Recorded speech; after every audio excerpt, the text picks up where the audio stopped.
అసలు నీ దృష్టిలో డిప్రెషన్ అంటే ఏంటి చెప్పు.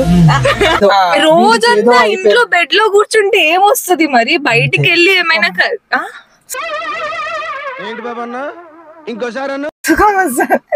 డిప్రెషన్ లో వస్తాయి రోజంతా బెడ్ లో వచ్చి. You should go out, get out of your bed. Reels చూద్దాం బాబు, ఫస్ట్ లేవు, బయటికి రా, లేచి నిలబడు, మీ నిద్ర నుంచి లేవండి. అప్పట్లో అంటే సరే ఏమంటారు, కరెంట్ లేదు, అర్ధరాత్రి కాగానే సరే ఊడ్చేటప్పుడు ఏ గోల్డ్ కమ్మలో కింద ఊడిపోతే బయటికి వెళ్ళిపోతాయి. 6 o'clock తర్వాత ఊడొద్దు అంటారు. అవి సరే గానీ ఏమో ఇప్పుడు అమ్మాయిల గర్ల్ ఫ్రెండ్ మేల్ బెస్టీ కావాలన్నా, నీకు బాయ్ ఫ్రెండ్ ఉన్నాడు, నీకు మేల్ బెస్టీ ఎందుకు?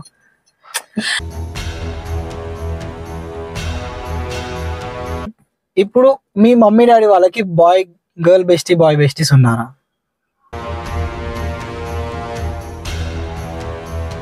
ఇంకొకటి అర్థం కాదు, అబ్బాయిలైనా అమ్మాయిలైనా వాళ్ళ లవర్స్ మీద వెళ్ళి ఎందుకు ఇన్సెక్యూరిటీ రబ్ చేస్తారు నాకు అర్థం కాదు.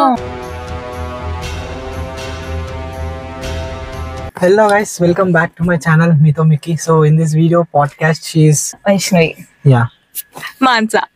సో ఈ రోజు మనం తెలుగులో పాడ్కాస్ట్ చేయబోతున్నాం. The first topic is, why do think in this generation అబ్బాయిలు అమ్మాయిలు ఎందుకు హ్యాపీగా ఉండలేకపోతున్నారు నువ్వు అనుకుంటున్నావు?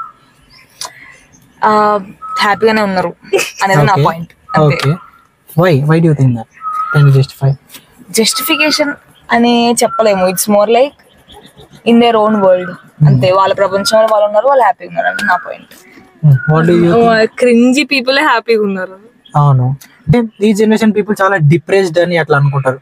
అసలు వాళ్ళు సోషల్ మీడియాలకి బానిస అయిపోయి సోషల్ మీడియాలో చాలా చూసి, ఎందుకంటే సోషల్ మీడియాలో ఇప్పుడు ఇన్స్టాలో చాలా హ్యాపీ మూమెంట్స్, ఎవరైనా హ్యాపీ మూమెంట్స్ పోస్ట్ చేసుకోవడం, ఎవరు ఏడ్చుకుంటూ పోస్ట్ చేయరు. ఇక్కడైతే పక్కనోడు హ్యాపీగా ఉండడం చూసి వీళ్ళు చూసి వాళ్ళు డిప్రెస్ అయిపోవడం, మరి వాడు చూడరా వాడు అట్లా ఆడిపోయినరా ఈడిపోయిన వాళ్ళతో తిరుగుతున్నా అని వాళ్ళు ఫీల్ అయిపోవడం, అలాంటివి అవుతున్నాయి.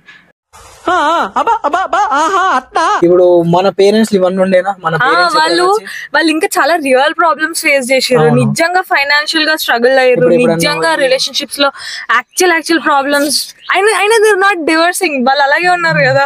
అయినా ఇప్పుడు మీ మమ్మీ డాడీ మమ్మీ ఏమైనా మమ్మీ సాడ్ ఉన్నావు అంటారా? నేను డిప్రెషన్ లో ఉన్నాను, ఒక్కరోజు never even know the word of depression. వాళ్ళకి అసలు డిప్రెషన్ అంటే ఏందో తెలియదు. ఈ జనరేషన్ వాళ్ళు ఇవన్నీ క్రియేట్ చేసుకొని వాళ్ళ ఒక ఫేక్ రియాలిటీలో. ఇంకొకటి ఏంటంటే, సరే ఇప్పుడు మా జనరేషన్ ఉంది, మమ్మీ వాళ్ళ నెక్స్ట్ జనరేషన్ ఉంది బేటా, మా జనరేషన్ ఉంది. మేము ఎంత అంబిషియస్ గా, ప్రాబ్లం ఏంటంటే మా మమ్మీ వాళ్ళు ఇది చెయ్యి అనగానే మేము ఇంకేం చెయ్యలేక, మాకు ఇంట్రెస్ట్ ఉన్నా కూడా మేము ఏం చేసినాం, మా మమ్మీ వాళ్ళు చెప్పింది చేసినాం. మీకు లైఫ్ సార్టెడ్ ఉన్నట్టు కనిపిస్తుంది బయటికి, ఎందుకంటే మేము మమ్మీ వాళ్ళు సార్ట్ చేసిన లైఫ్, డాడీ వాళ్ళు సార్ట్ చేసిన లైఫ్ మేము చూస్ చేసుకున్నాం కాబట్టి. కానీ at the end of the day మాకు కూడా వర్క్ లైఫ్ బ్యాలెన్స్ ఉండదు.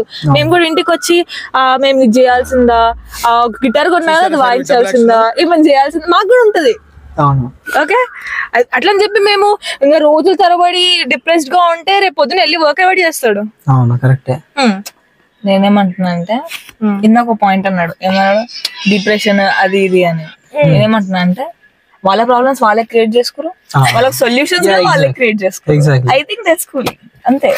అసలు నీ దృష్టిలో డిప్రెషన్ అంటే ఏంటి చెప్పు.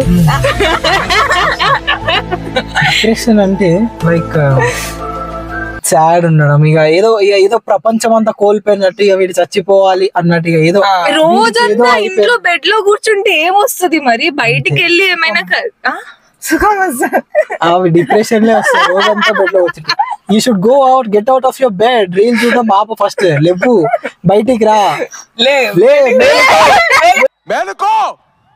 లేచి నిలబడు, మీ నిద్ర నుంచి లేవండి. మీ అమ్మ మీ నాన్నగారిని మీ గురువు గారిని గర్వపడేలా చేయండి. చలో వెళ్దామా? ఏ ఆగు, అయినా వై పీపుల్ సే ఇట్లా పెళ్లి వస్తే బ్యాడ్ లక్ వస్తుంది అవన్నీ ఎందుకంటారు? ఎందుకంటే అది ఎప్పుడు ఏం జరుగుతుంది నీకు తెలుసా? అవును కరెక్టే, బట్ అంటే రిస్క్ ఎందుకు?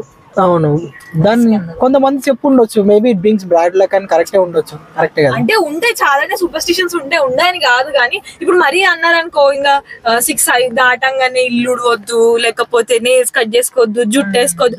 అప్పట్లో ఫ్రైడే రోజు నేల్స్ తీసుకోవద్దు అంటారు. అప్పట్లో అంటే సరే ఏమంటారు, కరెంట్ లేదు, అర్ధరాత్రి కాగానే సరే ఊడ్చేటప్పుడు ఏ గోల్డ్ కమ్మలో కింద ఊడిపోతే బయటికి వెళ్ళిపోతాయి, 6 o'clock తర్వాత ఊడొద్దు అంటారు. అవి సరే గానీ ఏమో అయ్యో కాల్ కింద 1000 రూపాయలు ఒకటి కట్ట. ఈ డబ్బున వాళ్ళంతా ఇంతే, ఎక్కడ పడితే అక్కడ డబ్బులు కట్టగా పడేస్తారు. మిగతావి సంగతి నాకు ఇంకోటి తెలియదు. బల్లి మీద పడితే మంచిది కాదు అంటారు. చెప్పులు చెప్పు, అది మరి ఇప్పుడు చెప్పులు అడ్డగోలుగా ఉంటే ఎవరికి ఇంటికి రాగానే చండాలంగా అనిపించదా, డిసిప్లిన్ కోసం అని ఉంటారు. డిసిప్లిన్ కూడా ఉండొచ్చు. కావచ్చు, డిసిప్లిన్ ఇంకా ఇంకేమేమి ఉంటాయి? కొన్ని మరీ రిడిక్యులస్ గా ఉంటాయి. రైట్ హ్యాండ్ గోగుడు పెడితే డబ్బులు వస్తాయి, లెఫ్ట్ హ్యాండ్ గోగుడు లెఫ్ట్ డబ్బులు వస్తాయి. రైట్ డబ్బులు పోతాయి. అది అమ్మాయిలకి, అబ్బాయిలకు డిఫరెంట్ ఉంటది. ఇప్పుడు అబ్బాయిలకి రైట్ సైడ్ పుట్టుమచ్చ ఉంటే మంచిది అంటారు, అమ్మాయిలకి లెఫ్ట్ సైడ్ ఉంటే మంచిది అంటారు. బాగానే ఎక్స్ట్రా ఏమైంది ఏమైంది, వచ్చిందా మీ ఫ్రెండ్? రాదబ్బా, రైట్ ఏమైందిరా? ఆమె ఫోన్ చేసింది మరి వస్తాను. Time waste. మాట్లాడుతున్నా. లైటా ఎన్నో ఇయర్స్ ఫ్రెండ్షిప్ కదరా, అదేంది అవసరం లేదు. ఎందుకు ఈ మధ్య ఫ్రెండ్షిప్స్ ఎందుకు ఇంత టాక్సిక్ అయిపోతున్నాయి నాకు అర్థమవుతుంది. ఫ్రెండ్షిప్ అసలు toxic, where is the word? అంటే నేను అర్థం చేసుకోగలుగుతాను, ఎందుకంటే నేను కూడా ఒక అమ్మాయిని కాబట్టి. నీకు ఒక గర్ల్ ఫ్రెండ్షిప్ అంత నాచురల్ గా హెల్తీగా దొరకడం చాలా చాలా కష్టం. ఇంకా దొరికితే ఒకళ్ళు ఇంకా సెట్ ఫర్ లైఫ్ అని అనుకుంటామా, కానీ ఏ 5 ఏళ్ళు 6 ఏళ్ళు 10 ఏళ్ళు దాంతో ఫ్రెండ్షిప్ చేసిందో ఎక్కడ రంగు మారుస్తుందో మనకు తెలీదు. I disagree on this topic. ఎందుకంటే అబ్బాయిల ఫ్రెండ్షిప్ ఎట్లుంటది అంటే ఇలాంటి ఇన్సిడెంట్స్ మీలో రేర్. ఇప్పుడు ఏంటి అంటే ఇప్పుడు సరే మీరు కూడా అవుతుంది ఆబ్వియస్లీ, మీకు ఎప్పుడు అనిపించదు అరే ఏంద్రా వీడు ఇంత చిల్లర చేస్తున్నాడు ఇప్పుడు గొడవ ఏంట్రా మీకు? వాడు ఎందుకు నాతో వాడు ఎందుకు ఇట్లా చేసిండు, నాకు ఒక మాట చెప్పాల్సింది. మా గొడవ ఏంటి, నాకెందుకు చెప్పలేదు? నేను ప్రపంచంలో అందరికి చెప్పింది. ఆయన అసలు why this friendships is becoming toxic? అసలు టాక్సిక్ అంటే ఏంటిది చెప్పు? What do you mean by toxic? అసలు నీ దృష్టిలో టాక్సిక్ అది కాదు. ఈ పనుల్లో కనిపించలేదు. పైగా ఫిజికల్ గానీ మెంటల్ గానీ స్ట్రెయిన్. అది కాదు, అట్లా కాదు. Define toxic friendship. డెన్సిటీ అంటున్నా. డెన్సిటీ విస్కాసిటీ అట్లా కాదు, చెప్పు. రెడ్ అబ్బా, కంప్లీట్ రెడ్ ఫ్లాగ్. నేను ప్రపంచంలో అందరూ ఇంపార్టెంట్ అంతే. ఇంకొకటి ఏం తెలుసా, ప్రపంచం మొత్తం వాళ్ళ చుట్టే తిరుగుతున్నట్టు, సెంటర్ ఆఫ్ అట్రాక్షన్ మొత్తం వాళ్ళే ఉండాలన్నట్టు. ఇంకా పక్కనోడుకి ఏం తెలీదు, మనకే అంత తెలుసు. మనం చెప్పిందే ఇంకా రైట్ అన్నట్టు ఉంటారు అమ్మాయిలు. ఎందుకంటే అబ్బాయిల ఫ్రెండ్షిప్ ఎట్లుంటా అంటే ఈ కొట్లాట అయింది అనుకో, ఇద్దరు మీ ఫ్రెండ్స్ మంచి బెస్ట్, అరే ఎందుకు ఇప్పుడు ఈ రోజు గలీజ్ గలీజ్ తిట్టుకుంటారు, మళ్ళీ రేపు ఒక్క కాల్ చేసినట్టు అరే మా అమ్మ చెప్పరా ఏడుండవరా. సపోజ్ మాట ఎందుకు అన్నావు అనేది నా పాయింట్. కాదు ఇప్పుడు నీ ఫ్రెండ్ ఉన్నాడు, వాడు ఎవరో పిల్లని పటాయించడానికి సపోజ్ నేను జోకర్ చేసిండు అనుకో, అప్పుడు ఏమనిపిస్తుంది నీకు? ఎట్లా అనిపిస్తుంది? That would feel hurting. అది బాధ ఉంటుంది. మళ్ళీ మాట్లాడతావా? మేబీ ఒకవేళ వాడు అరే మాట్లాడే మోస్ట్లీ అయితే అట్లా చెయ్యరు, చాలా మటుకైతే చెయ్యరు. బట్ అది తప్పే, కరెక్టే. వీళ్ళు ఏంటంటే ఇప్పుడు వాళ్ళ బాయ్ ఫ్రెండ్స్ ముందర, వాళ్ళ బెస్ట్ ఫ్రెండ్స్ ముందర, వాళ్ళ సర్కిల్ ముందర ఎట్లా బిహేవ్ చేస్తారంటే ఇంకా వీళ్ళే గొప్ప, వీళ్ళు చెప్తేనే మన లైఫ్ లో నడుస్తుంది ఏదైనా. మొన్న ఒకటి ఉండే క్లిప్, మీరు మరీ నా లోపల అంత ఉందా అని చూపించుకోవడానికి లేక వీళ్ళు అంత అంటే దాని ముందు ఈడో పెద్ద శక్తివంతుడని ప్రూవ్ చేసుకోవాలనా, లేకపోతే జనాలంతా ఇల్లు ఎంత విషయం ఉందని ఫీల్ అవ్వాలనా? నాకు అర్థం కావట్లా.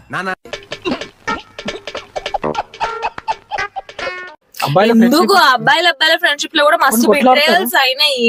బట్ ఎంత అయినా కూడా వాళ్ళు ఒకసారి కూర్చొని మాట్లాడారు. ప్రాబ్లం ఏంది ఇప్పుడు అబ్బాయి అమ్మాయి ఫ్రెండ్స్ ఉన్నారు, సిట్టింగ్ వేసిరంటే అన్ని ప్రాబ్లమ్ ఖతం అయిపోతాయి. మా సిట్టింగ్ వేసి ఇంకా క్వశ్చన్స్ ఎక్కువ స్టార్ట్ అయితే గొడవలు లేస్తాయి. ఫస్ట్ ఇయర్ ఇట్లా ఎందుకు చేసినావు? అబ్బాయిలు ఎప్పుడు తాగి కూర్చోరంటే కాల్స్ పోతాయి ఒక్కొక్కరికి, నిజాలన్నీ బయటకు వస్తాయి. ఆ నిజాలన్నీ బయటకు వచ్చినాక ఒకరికి ఫీల్ అయ్యి కొట్లాడి అయిపోతుంది. తాగితే నిజమైన గొడవలు బయటకు వస్తాయి. నిజమైన గొడవలు యాక్చువల్ ఉన్న కోపం కక్కుతారు. ఇది ఒకటనే కాదు. ఇప్పుడు సపోజ్ అనుకుందాం, సరే అమ్మాయిలు లేరు, అబ్బాయిలు లేరు, అబ్బాయిలు ఫ్రెండ్స్ ఉన్నారు అనుకుందాం. ఏమైతే తెలుసా, ఫస్ట్ థింగ్ ప్రపంచంలో సగం మంది వాళ్ళని ఫ్రెండ్స్ లెక్క చూడరు. వాళ్ళ పేరెంట్సే కావచ్చు, వాళ్ళ చుట్టూ ఉండే బెస్ట్ ఫ్రెండ్సే కావచ్చు. దానికి సపోజ్ పొరపాటున దానికో వీడికో లవర్ ఎవరైనా ఉన్నారు అంటే 100 సస్పిషన్స్. ఎవరితో నేను దానికే ఎందుకు చెప్తున్నాను, నాకు చెప్పొచ్చు కదా అని అంటారు. అబ్బాయి అయినా కూడా మేల్ బెస్టీస్ మీద ఎంత ఎంత కాంట్రవర్సీ రావట్లేదు. అమ్మో అమ్మాయికి మేల్ బెస్టీ ఉంది అని అనగానే అది ఒక రెడ్ ఫ్లాగ్ లా కన్సిడర్ చేస్తున్నారు. Bro it's red flag. ఇప్పుడు ఈ టాపిక్ గురించి మనం మాట్లాడాలి. ఇప్పుడు మనం ఈ టాపిక్ గురించి మాట్లాడాలి. ఇప్పుడు అమ్మాయిల గర్ల్ ఫ్రెండ్ మేల్ బెస్టీ కావాలన్నా, నీకు బాయ్ ఫ్రెండ్ ఉన్నాడు, నీకు మేల్ బెస్టీ ఎందుకు? వాడు బెస్ట్ ఫ్రెండ్, నువ్వు బెస్ట్ ఫ్రెండ్, బాయ్ ఫ్రెండ్ అంతే. నువ్వు బెస్ట్ నీ బాయ్ ఫ్రెండ్ బెస్ట్ ఫ్రెండ్ చేసుకో, నువ్వు ఏం షేర్ చేసుకోవాలి. ఇప్పుడు సరే ఇప్పుడు వాడు వదిలేసి వెళ్ళిపోతాడు, ఎవరి దగ్గర వాని దగ్గరనే ఇప్పుడు నేను బాయ్ ఫ్రెండ్ ఉన్నా, నాకు గర్ల్ ఫ్రెండ్ ఉన్నది, నాకు ఆమె గొడవ ఆమె పోయి వేరే తోటి ఏడుస్తే ఆమె బాధ నాకేం అర్థమైంది. ఫస్ట్ ఆఫ్ ఆల్ అట్లా అనుకునే వాళ్ళు నిజంగా బెస్ట్ ఫ్రెండ్ అనుకుంటే ఫస్ట్ వాళ్ళ బాయ్ ఫ్రెండ్ తో చెప్పి సార్ట్ చేసుకుందామని అనుకుంటారు. ఇప్పుడు సార్ట్ చేసుకుందాం అనుకునే టైంలో వీడు వినడు. వీడు ఎంత పొగరబోతానికి లోపల ఈమె ఫ్రెండ్ అని ఏమి ఉండదు. వాడిని ఎప్పుడు కట్ చేయాలి, ఈమెను ఎప్పుడు సెట్ చేసుకోవాలని ఉంటది. ఇప్పుడు మాకు అట్లా అనిపిస్తుంది. ఎందుకంటే అమ్మాయిలు కూడా ఒకరిని గోకుతున్నారు, ఒకరితో గోకించుకుంటున్నారు, ఇవేమన్నా ఉంది అంటే ఆబ్వియస్లీ వాళ్ళు కూడా at the end of the day ఏదో ఒకటి ఎక్స్పెక్ట్ చేస్తారు. ఓకే, మాకు కూడా తెలుసు అమ్మాయిలు కూడా అంతేమి. Okay simple. ఇప్పుడు మీ మమ్మీ డాడీ వాళ్ళకి గర్ల్ బెస్టీ బాయ్ బెస్టీస్ ఉన్నారా? ఎందుకు లేరు? మీ మమ్మీకి బాయ్ బెస్టీ ఉందా? బాయ్ బెస్ట్ ఇప్పుడు వాళ్ళ ఇమేజ్ ఏంటంటే వాళ్ళకు కమిటెడ్ రిలేషన్షిప్ రా, వాళ్ళది పెళ్లి, కమిటెడ్ రిలేషన్షిప్, వాళ్ళది పెళ్లి. వీడు ఉంటాడో లేదో తెలియదు, వీడు ఉన్నా లేకున్నా హస్బెండ్ ఉంటాడు కదా. ఇట్స్ నాట్ అండ్ ఆల్సో ఇప్పుడు పెళ్లి అయితే ఇట్స్ ఈజీ. పెళ్లి అయ్యి best friends we have seen many boy bestie girl bestie వల్ల ఎన్నో రిలేషన్షిప్స్ ఖరాబ్ అవడం మనం చూస్తాం. ఒక్కటే పాయింట్ రా, బాయ్ ఫ్రెండ్ ఓకే, అది కూడా బాయ్ బెస్టీ వల్లనే. బాయ్ బెస్ట్ తో వెరిఫికేషన్ అయిన తర్వాత బాయ్ ఫ్రెండ్ ఓకే అవుతాడు. ఇప్పుడు ఆ బాయ్ ఫ్రెండ్ ని పటాయించడానికి కూడా మాకు హెల్ప్ చేసేది బాయ్ బెస్టీనే. సమజా అర్థమైంది. నేను మరీ అంతేదోలా కనబడతా. బాయ్ బెస్ట్ చెప్తేనే బాయ్ ఫ్రెండ్ ఓకే అవుతాడు, బాయ్ బెస్ట్ చెప్తేనే బాయ్ ఫ్రెండ్ కట్ అవుతాడు. వాడు బాయ్ బెస్టీ మధ్యలో మీడియేటర్ అవసరం లేదు. ఇప్పుడు దేశంలో పక్కోడు పని మీద ఉన్నంత ఇంట్రెస్ట్ సొంత పని మీద ఉండదు జనాలకి. మా గర్ల్ ఫ్రెండ్ ఏమైనా గొడవ అయింది అనుకో, ఆమె డైరెక్ట్ ఏమైనా ఉంటే నాతో ఎక్స్ప్రెస్ చేసి కూడా అయిపోతుంది కదా. సపోజ్ నేను ఈ పిల్లని పటాయిందాం అనుకున్నా అనుకో, ఎవరు నేను గర్ల్ బెస్ట్. ఇప్పుడు ఏంది అర్థం కాదు. నువ్వు బాయ్ బెస్టీ, నా గర్ల్ ఫ్రెండ్ ఉంది, నీ గర్ల్ ఫ్రెండ్ ఉంది, గర్ల్ బెస్టీస్ హెల్ప్ చేస్తాం కదా. ఇట్లా కాదు, రేపు బర్త్డే ఏం చేయాలంటే మేము చెప్పమా, దానికి ఇది కొనిపెట్టు, ఇక్కడికి ఈ ప్లేస్ బాగుందంట తీసుకెళ్ళు, అవన్నీ మేమే చెప్పేది. ఏం మాట్లాడలేదు, చెప్పు ఏం మాట్లాడలేదు.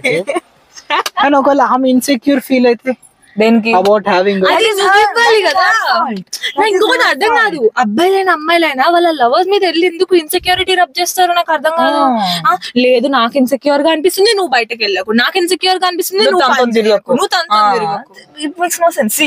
నీకు నీ గర్ల్ ఫ్రెండ్ కూడా అయితే సెట్ చేసేది గర్ల్ బెస్ట్, నీకు నువ్వు గర్ల్ ఫ్రెండ్ పెట్టా సెట్ చేసేది girl best friend. From experience నేను చాలా ఎక్స్పీరియన్స్ అయినట్టున్నా అంటే రిలేషన్షిప్స్ అవన్నీ. ఓకేరా గర్ల్ బెస్టీగా ఉండి కూడా బాయ్ బెస్టీకి బాధితులైనాం మేము ఆ కాన్సెప్ట్ కి. అందుకని ఆ ఎక్స్పీరియన్స్ కొద్దిగా చెప్తుంది, ఆ experience. That is it for today's video guys. ఈ పాడ్కాస్ట్ నేను ఇంతతో ఎండ్ చేస్తున్నాను. మీకు కనుక ఈ పాడ్కాస్ట్ నచ్చుంటే కింద కమెంట్ చేయండి. అండ్ నెక్స్ట్ ఇంకో మన పాడ్కాస్ట్ చేయాలంటే ఏ టాపిక్స్ మీద డిస్కస్ చేయాలో కూడా కింద కమెంట్ చేయండి. ఈ వీడియో నచ్చితే please like, share and subscribe. Bye. ఇప్పుడు నాకు అర్థమైంది, నేను ప్రేక్షకుణ్ణి, మీలో మీరు కొట్టుకొని చావండి, నన్ను ఎంటర్టైన్ చేయండి అంతే. థ్యాంక్ యూ అన్న, వెళ్తాను. బ్రహ్మాండంగా ఇంటర్వ్యూ చేసావు. ఓకే అన్న, ఒకటే ఇక ఏమొద్దన్నా.